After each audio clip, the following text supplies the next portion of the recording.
അതിനൂതന hi tech സാങ്കേതിക വിദ്യകളോടെ വൻ നഗരങ്ങളെ പോലും വെല്ലുന്ന സൗകര്യങ്ങളുമായി നമ്മുടെ ചേലക്കരയിൽ Naturals men's and kids beauty parlour, doctors tower near bus stand, Chelakkara.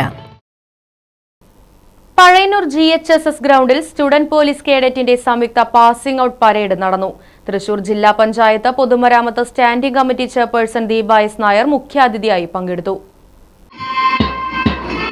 വിശിഷ്ടാതിഥിക്ക് അഭിവാദ്യം അർപ്പിച്ചുകൊണ്ട് ഡയസിന് മുന്നിലൂടെ ഇപ്പോൾ കടന്നു പോകുന്നത് പഴയന്നൂർ GHSSലെ senior cadet Kumari Arya VS നയിക്കുന്ന ഒന്നാമത്തെ പ്ലേറ്റൂൺ. പോലീസ് ഡിപ്പാർട്ട്മെന്റിന്റെ ശിക്ഷണത്തോടു കൂടി നിങ്ങളെ വാർത്തെടുക്കുകയും അത് ഇന്ന് നിങ്ങൾ ഇവിടെ ലൈവായിട്ട് അല്ലെങ്കിൽ ഞങ്ങളുടെ എല്ലാവരുടെയും സാന്നിധ്യത്തിൽ വളരെ കൃത്യമായിട്ട് അത് അവതരിപ്പിക്കുകയും ചെയ്തിട്ടുള്ളതാണ്.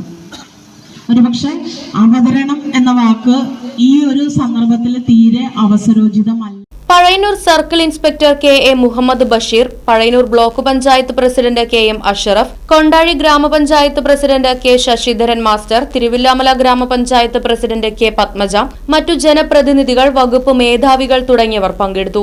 GHSS Pazhayannur, SMT higher secondary school Chelakkara, saint Thomas higher secondary school Mayannur, GVHSS Thiruvilwamala, model residential school Chelakkara തുടങ്ങിയ സ്കൂളിലെ വിദ്യാർത്ഥികളാണ് പരേഡിൽ പങ്കെടുത്തത്.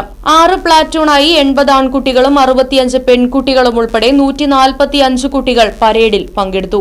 മായന്നൂർ സെന്റ് തോമസ് സ്കൂളിലെ അനുശ്രീ സീനിയർ കമാൻഡറും ചേലക്കര മോഡൽ റെസിഡൻഷ്യൽ സ്കൂളിലെ അനന്തകൃഷ്ണൻ സെക്കൻഡ് കമാൻഡറുമായിരുന്നു. സ്റ്റുഡന്റ് പോലീസ് കേഡറ്റുകളെയും കേഡറ്റുകൾക്ക് പരിശീലനം നൽകിയ പഴയന്നൂർ പോലീസ് സ്റ്റേഷനിലെ ഉദ്യോഗസ്ഥരായ S സുമിഷ, S സുരഭി, സനീഷ്, അനു, ജിത്തു, ശിവകുമാർ തുടങ്ങിയവരെ ആദരിച്ചു. Right Vision News, Pazhayannur.